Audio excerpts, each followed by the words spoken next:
رب کائنات کے لیے جو کائنات کے ذرے ذرے کا مالک ہے، پالنے والا ہے اور رزق عطا کرنے والا ہے، اور درود السلام ہوں ان پاک و پاکیزہ ہستیوں پر۔ اللہم صل علی محمد وآل محمد وعجل فرجہم، کہ پروردگار عالم نے انہیں ہماری ہدایت کے لیے منتخب فرمایا۔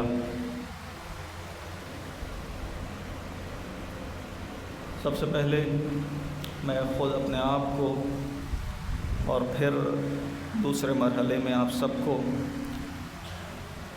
تقوی اور پرہیزگاری کی تاکید کرتا ہوں۔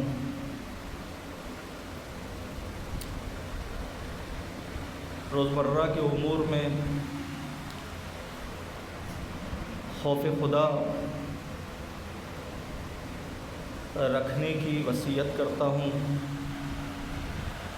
عزیزان محترم، آج کا انسان جس سب سے بڑی مشکل میں گرفتار ہے وہ خوف خدا کا ختم ہو جانا ہے۔ خدا کا خوف نہیں رہا۔ خدا کا خوف کیا معنی ہے اس کے؟ خدا کے خوف کے معنی یہ ہے کہ ہم اس کی پکڑ اور اس کی سزا سے بے خوف ہو جائیں۔ خوف خدا کے یہ معنی ہے۔ ہمیں مطلقاً صبح سے لے کر رات تک یہ یاد نہیں آتا کہ ہم جو کام کر رہے ہیں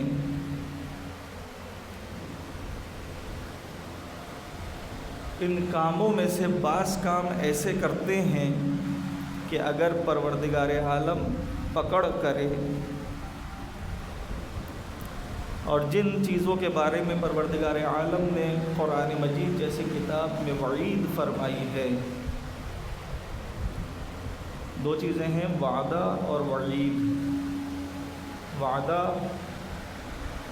ثواب کا ہوتا ہے، نیکی کے بدلے جو انعام پروردگار عالم عطا فرمائے گا اس کا قرآن مجید میں پروردگار عالم نے وعدہ فرمایا ہے، اور ہماری کوتاہیوں، ہمارے گناہوں اور ہماری بدکاریوں کے بدلے میں جو پروردگار عالم سزا دے گا اور اس کا ذکر قرآن مجید میں فرمایا ہے وہ وعید ہے۔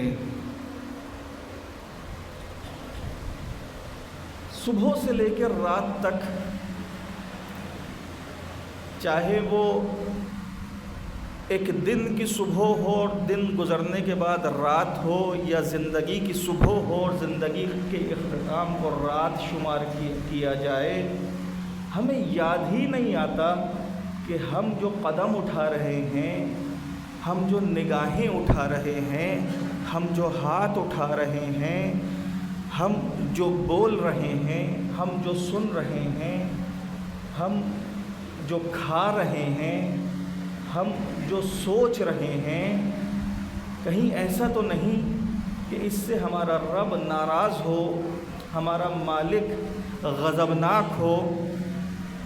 ہم بجائے اس کے کہ رحمت پروردگار کے مستحق قرار پائیں، کہیں ہم غضب پروردگار کے مستحق تو قرار نہیں پا رہے؟ ہمیں خیال نہیں آتا۔ چنانچہ جو دل میں آتا ہے، جب دل میں آتا ہے، جیسا دل میں آتا ہے ویسا کیے چلے جا رہے ہیں۔ ہونا کیا چاہیے تھا کہ اللہ کا بندہ ہونا چاہیے تھا، ہو کیا گیا کہ ہم اپنے نفس کے بندے ہو کے رہ گئے، اپنے نفس کے غلام ہو کے رہ گئے۔ ہوائے نفسانی ہمیں کہاں سے کہاں لے گئی۔ ہمیں ہمیشہ خوشنودی پروردگار، رضائے الہی کا طالب ہونا چاہیے تھا۔ ہم ہمیشہ خوشنودی نفس کے طالب رہے. ہمیں مزہ اس میں آتا ہے، یہ سوچتے ہیں مجھے فلاں کام بڑا اچھا لگتا ہے، فلاں چیز مجھے بہت پسند ہے. ہمارا سارا ہم و غم یہی ہو کے رہ گیا ہے.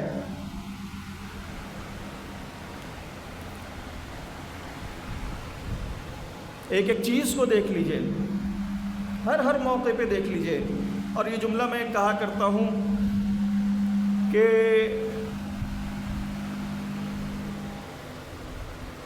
اپنے نفس کو مرضی پروردگار عالم کے مطابق ڈھالیں. میرا رب کیا چاہتا ہے، میرا اللہ مجھ سے کیا طلب کر رہا ہے، اس کے مطابق اپنی پسند کو، اپنے ذوق کو، اپنے شوق کو تعمیر کریں. کہ ذوق و شوق جو ہوتا ہے نا، یہ بھی بنایا جاتا ہے.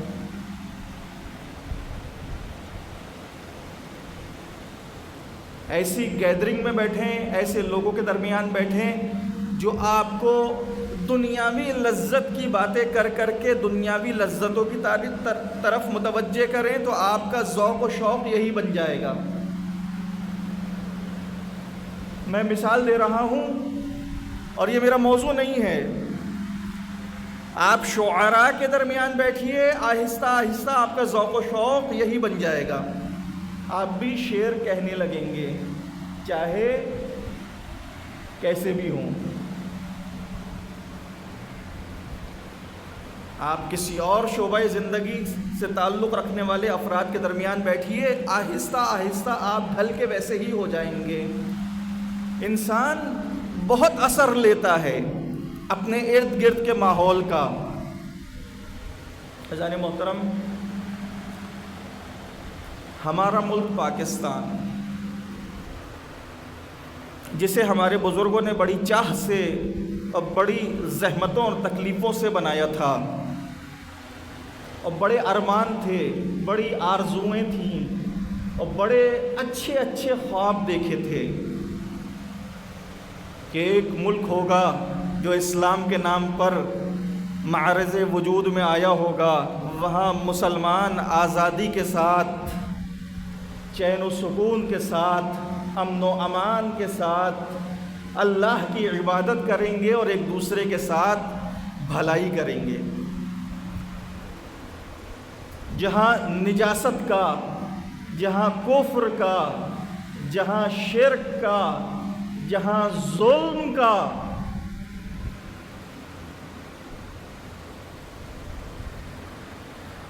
نام و نشان نہیں ہوگا. جو بزرگان یہاں بیٹھے ہوئے ہیں، جو تقسیم سے پہلے موجود تھے، اور یقیناً ان کی نوجوانی یا بچپنا ہوگا، لیکن انہوں نے اپنے بزرگوں کو سنا ہوگا. وہ خیالات، وہ تصورات جو اس وقت کے بزرگوں نے قائم کیے تھے، وہ اپنے کانوں سے سنے ہوں گے. کیا جو بات میں کہہ رہا ہوں اس کے علاوہ کچھ اور تھا؟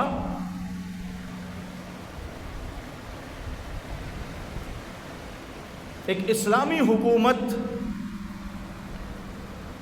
کہ جو مسلمانوں کے حقوق کا تحفظ کرے گی، کہ جو مسلمانوں کے جان، مال، عزت و آبرو کی محافظ ہوگی، کہ جہاں پر قانون سازی ہوگی تو مسلمانوں کے حق کے لیے ہوگی، عوام الناس کو ان کا حق دلانے کے لیے ہوگی.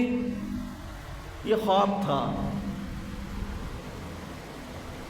جو پاکستان کے معرض وجود میں آنے کے بعد ہی بہت تیزی کے ساتھ چکناچور ہوتا نظر آیا. دیکھیے، پاکستان بننا غلط نہیں تھا، ضروری تھا، اور بہت اچھا ہوا جو بنا. بات دراصل یہ ہے کہ پاکستان بننے کے بعد جو کچھ ہوا وہ اچھا نہیں تھا. جس طریقے سے بانیان پاکستان کو سیاست سے باہر کیا گیا،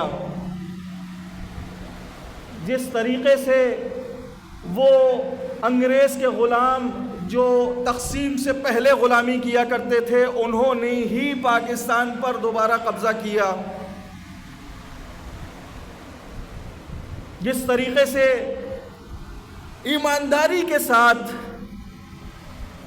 دیانتداری کے ساتھ، وفاداری کے ساتھ، سمجھداری کے ساتھ پاکستان کی تعمیر کرنی چاہیے تھی اور عوام الناس کے حقوق دلانے چاہیے تھے، ارباب اختیار نے وہ نہ کیا. کرپشن کا بازار گرم ہوا، سود اور رشوت عام ہو گئی. عزیزان محترم، یہ جو موجودہ حالات ہیں نا، یہ جو کل کا سانحہ ہوا، یہ سانحہ ایک دم سے نہیں ہوا ہے.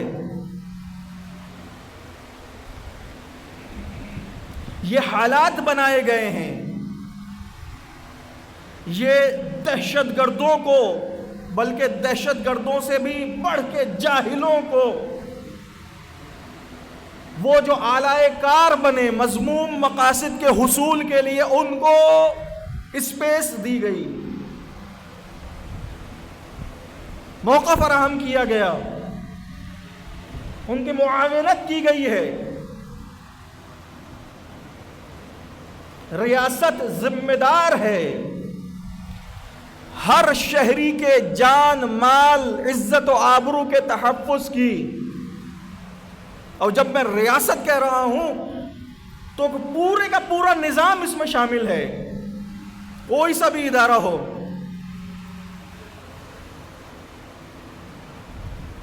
اسلام کے نام پہ پاکستان بنا، ہونا تو یہ چاہیے تھا کہ اسلامی تعلیمات کے مطابق اگر کوئی کافر بھی ہے اور وہ کافر حربی نہیں ہے، کافر ذمی ہے، تو اس کی جان، مال، عزت و آبرو کا تحفظ ریاست کی ذمہ داری ہے، کافر بھی ہو تو.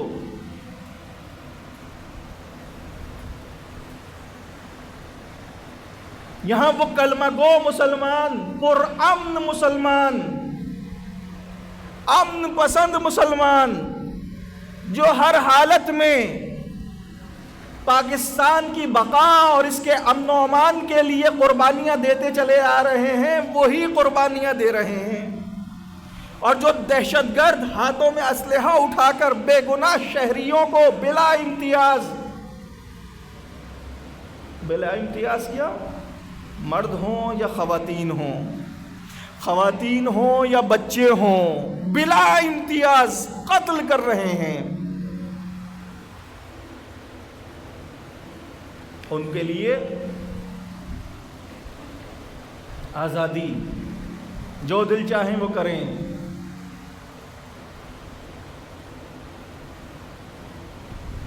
یہ کیا ہو رہا ہے؟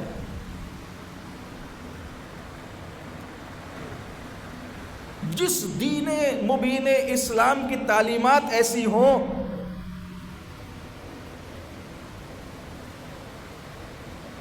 کہ جس میں کہا گیا ہو، پیغمبر ختم مرتبت کا فرمان ہے، ایک صلوات پڑھیں حضرات محمد و آل محمد پر.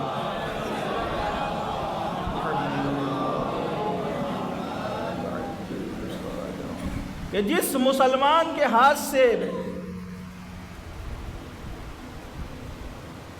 یا زبان سے دوسرا مسلمان محفوظ نہ ہو، وہ مسلمان نہیں ہے. جس دین میں اتنی باریکی موجود ہو کہ خبردار تم سے دوسرے کو اذیت نہ پہنچے.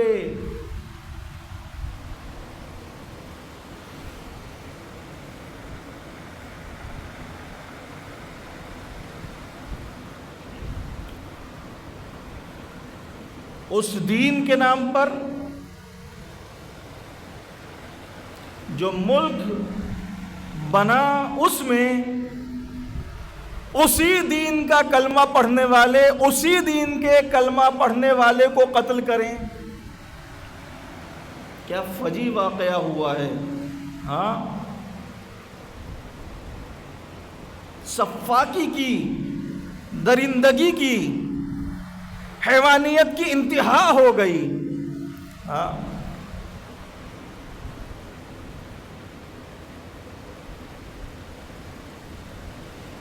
یہ قافلہ پشاور سے چلا، کئی 100 گاڑیوں پر مشتمل، 100 سے 200 گاڑیاں بیان کی جا رہی ہیں.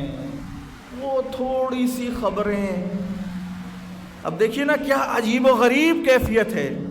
ہاں، آگے بھی محافظ ہیں، پیچھے بھی محافظ ہیں، اور وہ محافظ جو سرکاری محافظ ہیں، ہاں، وہ اپنے حصار میں لے کر قافلے کو چلے ہیں منزل مقصود تک پہنچانے کے لیے. راستے میں حملہ ہوتا ہے،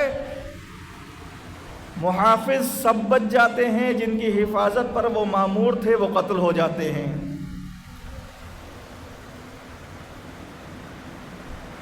اور میں نے خبر میں یہ بھی سنا کہ جو حملہ ہوا ہے وہ مسجد سے ہوا. نہیں معلوم مصدقہ یہ خبر ہے یا نہیں ہے، سچ ہے یا نہیں ہے، لیکن اتنا ضرور ہوا ہے کہ ایک مقام پر حملہ ہوا، وہاں سے قافلہ آگے بڑھا، جو گاڑیاں بچ گئی حملے سے وہ دوسرے مقام پہ پہنچی، وہاں حملہ ہوا، دوسرے مقام پہ جو گاڑیاں بچ گئی، جو لوگ بچ گئے، تیسرے مقام پر پہنچے، وہاں حملہ ہوا. لیکن تمام تر وسائل کے ساتھ جو ادارے ان پاکستانی شہریوں کی حفاظت پر مامور تھے وہ بچا نہ سکے. اس کو کیا کہا جائے گا؟ اس کو کہا یہ جائے گا کہ وہ پاکستانی شہریوں کی حفاظت کرنے میں ناکام ہوئے.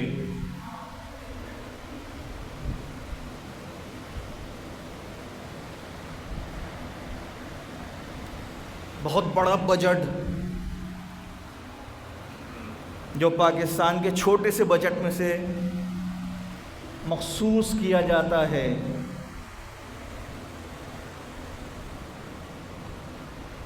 وہ بجٹ لے کر بھی وہ تمام تر وسائل جو فراہم ہیں ان کے باوجود چند 100 شہریوں کی حفاظت نہیں کر سکے. اچھا، یہ دوسرا مرحلہ ہے. ہونا تو یہ چاہیے تھا کہ جو جو حساس مقامات ہیں وہاں پر آپریشن کیا جاتا، غیر قانونی اسلحے کو جمع کیا جاتا، جو مذموم عزائم رکھ کر طاق میں بیٹھے ہوئے ہیں ان کو گرفتار کیا جاتا، اور نہ فقط یہ کہ پشاور سے لے کے پارا چنار تک کے راستے کلیئر کیے جاتے اور پھر اس کے بعد لوگوں کے لیے آنے جانے کا راستہ کھول دیا جاتا. ہونا تو یہ چاہیے تھا. لیکن چلیں، کسی مصلحت کی وجہ سے، کسی وجہ سے بھی آپ یہ کام نہیں کرتے، آپ اپنی حفاظت میں، اپنے حصار میں لے کر منزل مقصود تک پہنچا رہے ہیں پاکستانی شہریوں کو. کم سے کم وہ کام نہیں کیا تو یہ کام تو صحیح سے کر لیتے. یہ کام بھی صحیح سے نہیں کر پائے.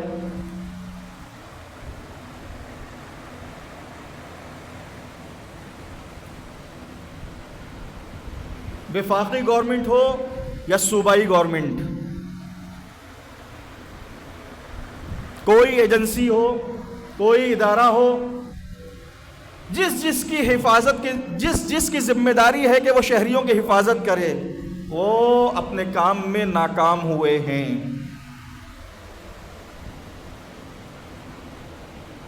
پھر دوسرا کردار میڈیا کا آتا ہے.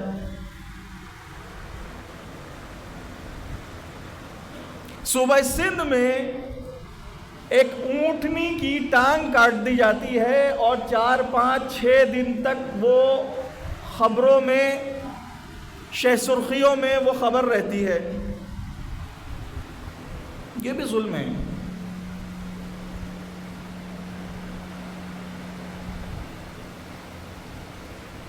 دنیا میں کہیں چڑیا کا بچہ مر جائے،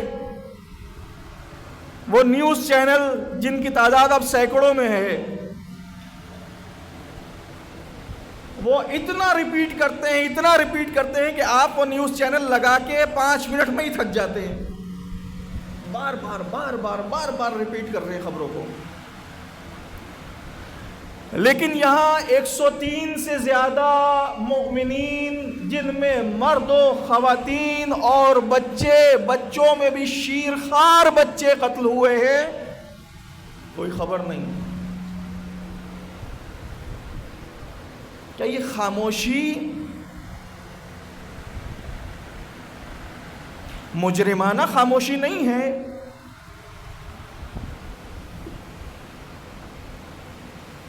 کیا آپ کو یہ محسوس نہیں ہو رہا؟ اور اگر یہ محسوس ہو رہا ہے ہمیں اور آپ کو، تو یہ غلط نہیں ہے کہ ہدایات اسی طریقے سے دی گئی ہیں کہ خبردار، وہاں کچھ بھی قتل و غارت گری ہو، وہاں کیا پورے پاکستان میں کسی شیعہ کا خون بہا دیا جائے، خبروں میں نہیں آنا چاہیے۔ اس کا مطلب کیا ہوا؟ اس کا مطلب یہ ہوا کہ باقاعدہ منصوبے کے تحت پاکستان میں پرامن پاکستانی شہریوں کا قتل عام کیا جا رہا ہے۔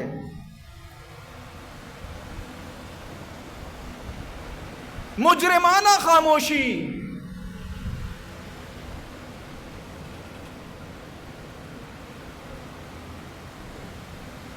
سوشل میڈیا کا استعمال فحاشی پھیلانے کے لیے ہو رہا ہے۔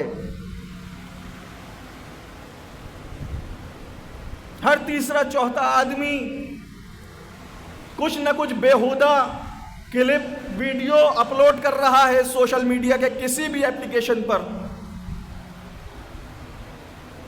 لیکن اگر مظلوم انسانوں کا خون بہتا ہے تو کسی کو اتنی جرت نہیں ہے، اتنی غیرت نہیں ہے کہ وہ آواز بلند کرے۔ اچھا، ستم بالا ہے ستم یہ کہ اگر کہیں سے آواز بلند بھی ہوتی ہے تو یہ آواز بلند ہو کے جن کے کانوں میں پہنچتی ہے، بے غیرتی اتنی چھائی ہوئی ہے کہ ان پہ کوئی اثر نہیں ہوتا۔ ارباب اختیار کی بات کر رہا ہوں میں۔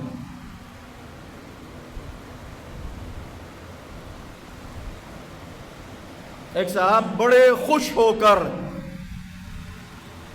بتا رہے تھے کہ وہ جب یہ وزیر داخلہ منتخب ہوئے ہمارے ملک کے، محسن نقوی صاحب، ایک مومن بن گیا وزیر داخلہ۔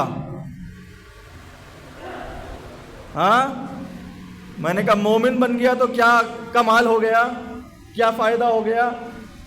ہاں، اگر ایک مومن استعمار کا اعلی کار بن جائے تو اس میں کوئی کمال کی بات ہے؟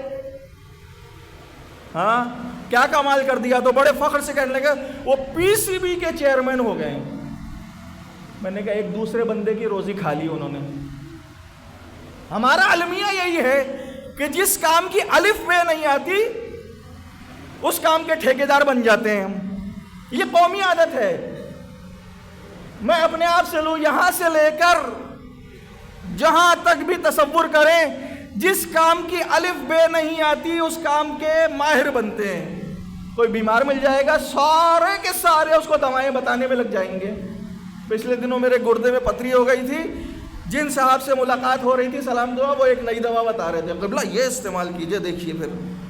اچھا، میں بھی سنتا جا رہا ہوں، کچھ لوگوں نے بہت اچھی دوائیں بتائی ہیں، انہی میں سے ایک دو افراد کی بتائی ہوئی دواؤں کو میں نے جب تصدیق کی ڈاکٹر سے تو انہوں نے بھی مشورہ دیا، پھر میں نے استعمال کی تو فائدہ بھی ہوا۔ اچھا، اب کیا ہوگا؟ یہ فائدہ ہوا نا، اب لوگ مجھ سے پوچھیں گے قبلہ وہ کون سی دوا تھی، ہم بھی استعمال کریں گے۔ یعنی ہم جب بیمار ہیں تو ڈاکٹر کے پاس نہیں جائیں گے، یہ ہماری قومی عادت ہے۔ ہم ڈاکٹر نہیں ہیں، جس بیمار کو دیکھیں گے نسخہ بتانے کھڑے ہو جائیں گے۔ ہم نے مدرسے میں ایک دن تعلیم حاصل نہیں کی، دین کی بات بتانے کھڑے ہو جائیں گے عالم دین کو جس نے 15 20 25 سال باقاعدہ مدرسے میں استاد کے سامنے بیٹھ کر علم دین حاصل کیا ہے، اور کہیں گے قبلہ میں بتاتا ہوں آپ کو اصل میں مسئلہ یہ ہے، قبلہ ہو گئے دین سے جاہل اور جاہل ہو گئے دین کے ٹھیکیدار۔ جب یہ معاشرے کا حال ہوگا تو یہی ہوگا، جب یہ معاشرے میں یہ صفات پائی جائیں گی تو ہمارے معاشرے کا جو حال ہے یہی ہوگا۔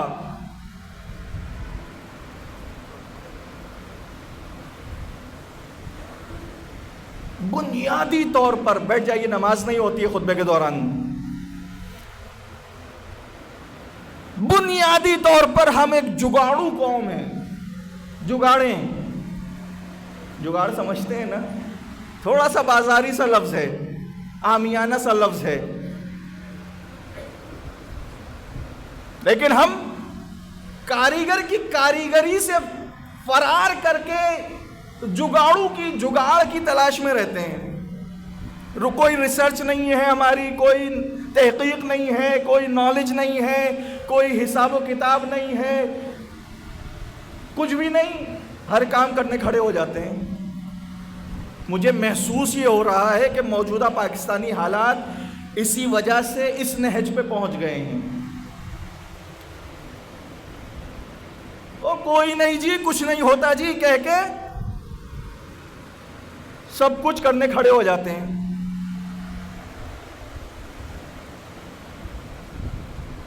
عزیزان محترم، وقت بہت تیزی سے گزر رہا ہے، ایک مضبوط آواز اٹھانے کی ضرورت ہے۔ خواب غفلت میں سوئے ہوئے حکمرانوں کو جگانے کی ضرورت ہے۔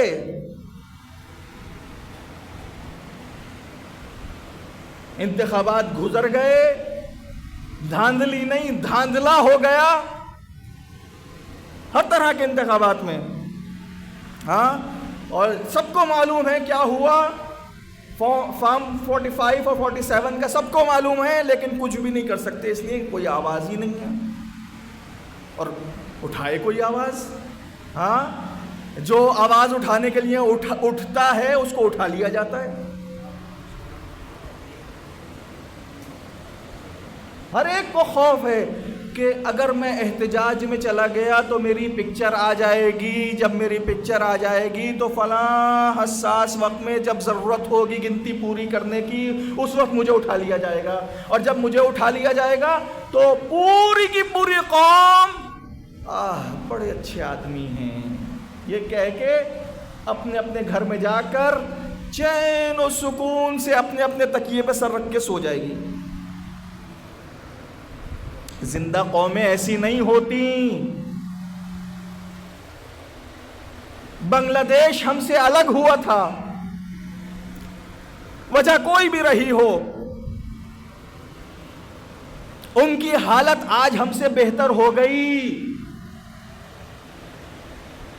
جن کے بارے میں مغربی پاکستان کے لوگ عجیب و غریب باتیں کیا کرتے تھے، میری زندگی سے پہلے کی بات ہے وہ، لیکن سنا ضرور ہے میں نے بزرگوں سے،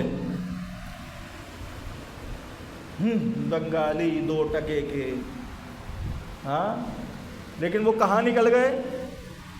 ساری کی ساری انڈسٹری پاکستان سے اٹھ کے بنگلہ دیش چلی گئی۔ کیوں چلی گئی؟ اس لیے کہ وہاں بارش زیادہ ہوتی ہے؟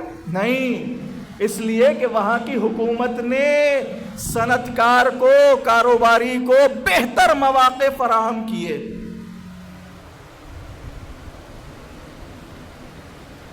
عزیزان محترم، اب پاکستان کا پارا چنار ہو یا فلسطین کا غزہ ہو یا لبنان کے وہ علاقے جہاں حزب اللہ جہاد میں مصروف ہیں، وہاں کے حالات دیکھ لیجئے۔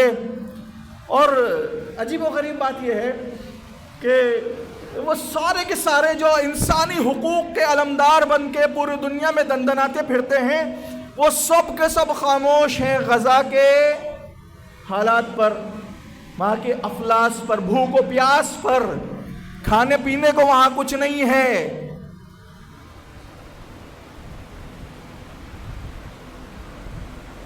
زخمی ہے تو مرہم نہیں ہے زخموں پہ مرہم رکھنے کے لیے، طبیب نہیں ہے علاج کرنے کے لیے، کسی قسم کے کوئی آلات نہیں بچے سرجری کرنے کے لیے، کوئی اسکول نہیں بچے، کچھ نہیں بچا. لیکن پھر بھی مسلمان خاموش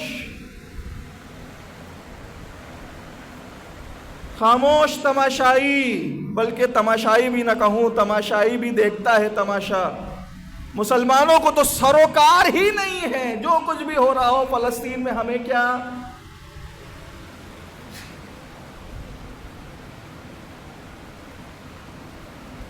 اسلامی ملکوں کی حالت یہ ہے، غیرت کی حالت دیکھیے کہ سعودی عرب جیسے اسلامی ملک کے کیپٹل ریاض میں فیشن شو کے نام پر فیشن شو ہو رہا ہے، اور وہاں فحاشی اور عریانیت کا بازار گرم کیا گیا، لوگ ناچ رہے ہیں. مسلمانوں کی حالت یہ ہے. ہاں، اور ستم بالائے ستم یہ کہ اسٹیج پر جو بیک گراؤنڈ بنایا گیا ہے وہ نعوذ باللہ خاکم بدہن خانہ کعبہ کی شبیہ بنائی گئی ہے. دیکھنے والے کا سب سے پہلے ذہن وہیں جاتا ہے.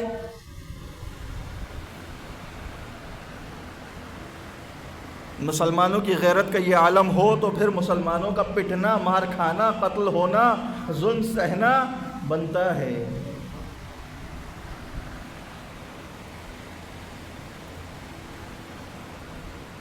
یاد رہے کہ یہ وہی ملک ہے جو انقلاب اسلامی ایران کے بعد جس نے پاکستان میں فنڈنگ کی کہ کہیں ایرانی انقلاب پاکستان میں نہ آ جائے، اور پاکستان میں آ جائے تو پھر کہیں ایسا نہ ہو سعودیہ میں آ جائے،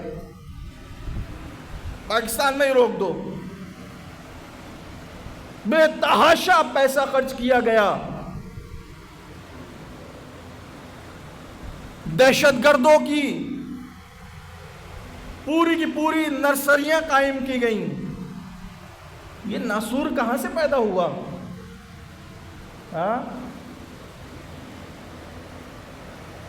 یہ ہمارا شہر بھی شاہد رہا 90 کی دہائی میں قتل عام کا. ایک دن میں 20 30 40 جنازے اٹھائے ہم نے. یہ ایک ساتھ رہنے والے، ایک شہر میں بسنے والے افراد ایک دوسرے کے خون کے پیاسے کیوں ہو گئے؟ ایک دوسرے کے نہ کہوں بات غلط ہو جائے گی. الحمدللہ ہمارا تعلق اس فرقے سے، اس مذہب سے، اس دین سے ہے کہ ہم دشمن کو بھی، اس کی بھی مال، اس کی بھی جان، اس کے مال کا احترام کرتے ہیں. ہماری طرف سے کبھی زیادتی نہیں ہوئی. ہم نے جنازے اٹھائے ضرور ہیں، لیکن کبھی قانون کو، چاہے وہ ملکی قانون ہو چاہے شریعت کا قانون ہو، کبھی ہاتھ میں نہیں لیا. احتجاج ضرور کیا، لیکن احتجاج جس کا حق حاصل ہے،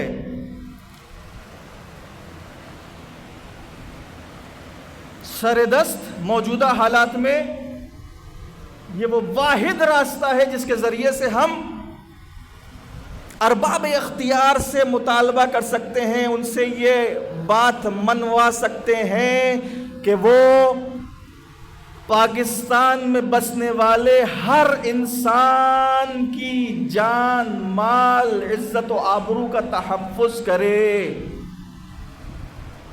آج بھی احتجاج ہے یہاں پر بھی، پورے شہر میں مختلف تنظیموں نے اعلان بھی کیا ہے احتجاج کا، لیکن وہی ہوگا نماز جمعہ پڑھا کے ہم بھی ذرا آنکھیں بچاتے ہوئے ادھر ادھر سے نکل جائیں گے. وہی 20 25 30 آدمی کھڑے ہوں گے احتجاج میں، جس کا کچھ اثر نہیں ہونا. ہم مؤثر بنتے ہی نہیں ہیں. ہم ہمیشہ متاثر ہیں، متاثرین میں سے ہیں. ہم مؤثرین میں سے نہیں ہیں. کیوں؟ اس لیے کہ ہم نے اپنی طاقت ہی نہیں بنائی۔ احتجاج ہوگا، آپ سب کا، ہم سب کا فرض ہے۔ میں نے کوئی 4-5 جمعے پہلے عرض کیا تھا نا کہ موجودہ حالات میں ہم کیا کریں۔ ایک نوجوان نے سوال کیا تھا، تو میں نے جو تیسری بات بتائی تھی وہ یہی بتائی تھی کہ جو احتجاج ہو ظلم کے خلاف، ظالم کے خلاف، بے حسی کے خلاف، اس میں شرکت کریں۔ سیاسی اختلافات کو، نظریاتی اختلافات کو، ذاتی اختلافات کو بالائے طاق رکھ کر ہاتھوں میں ہاتھ دیجئے، ایک دوسرے کو مضبوط کیجئے، ایک دوسرے کو تحفظ فراہم کیجئے، ایک دوسرے کو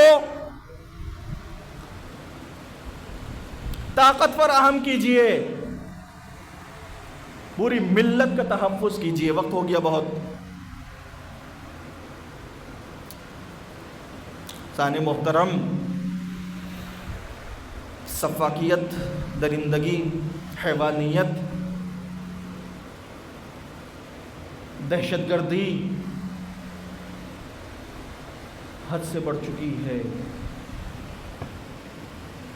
آج بھی کربلا کے سانحے کو یاد کرنے والے، امام حسین کی قربانی کو یاد کرنے والے عزاداران سید الشہداء آج بھی امام حسین کے نام لیوا، آج بھی خانوادہ عصمت و طہارت، خانوادہ اہل بیت رسالت مآب کی اولاد کے دروں سے متوسل رہنے والے آج بھی ظلم کا شکار ہیں۔ جو کربلا میں ظلم ہوا تھا نا، وہ ظلم ختم نہیں ہوا ہے ابھی۔ ہمیں وہ نعرہ بڑا پسند آنے لگا کہ مجلس میں فقط ذکر حسین ہونا چاہیے، مجلس کو کسی اور ذکر سے متنجس نہیں کرنا چاہیے۔ جب تک تم مجلس میں یزیدی کردار کو نہیں بیان کرو گے اور زمانے کے یزید کو نہیں پہچنواؤ گے، تب تک تم آج کے یزید سے مقابلہ کرنے قابل نہیں ہو پاؤ گے۔ ایک صلوات پڑھیں حضرات محمد و آل محمد۔ آئیے صلی علی محمد و آل محمد وعجل فرجهم۔ السلام علیکم ورحمۃ اللہ۔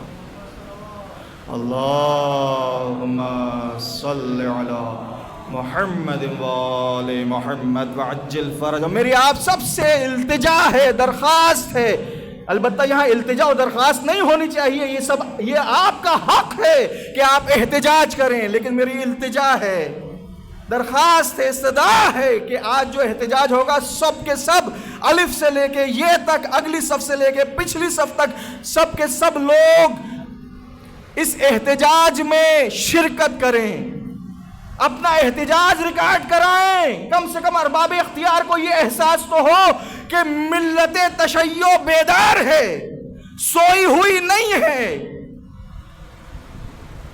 خبردار وہ شکایات جو امیر المومنین علی ابن ابی طالب نے نہج البلاغہ میں آپ کے خطبہ نمبر 27 میں جو آپ نے ارشاد فرمائی ہے، میں نے جو خطبہ آپ حضرات کے سامنے چند جمعوں پہلے پیش کیا تھا، کہیں ایسا نہ ہو کہ وہی شکایات آج کے زمانے کے امام کو ہم سے ہو جائیں۔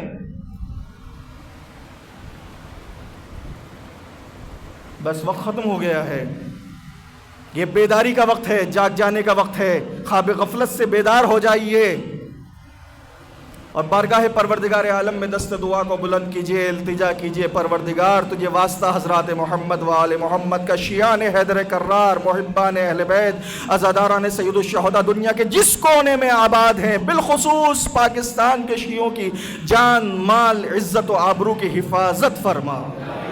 پروردگار تجھے واسطہ حضرات محمد و آل محمد کا، جو کل کے سانحے میں زخمی مومنین ہیں، ان کو صحت کلی عطا فرما۔ پروردگار تجھے واسطہ حضرات محمد و آل محمد کا، پروردگارہ دنیا ظلم و جور سے بھر چکی ہے، جس طرف نگاہ اٹھائیں ظلم ہی ظلم نظر آ رہا ہے، ظالم ہی ظالم نظر آ رہے ہیں۔ پروردگار منجی عالم بشریت حضرت امام زمانہ علیہ السلام کے ظہور کے ذریعے سے مظلومین کی حمایت فرما۔ پروردگار مولا امام زمانہ کے ظہور میں تعجیل فرما، ہم سب کو ان کے مصاحبین میں شمار فرما۔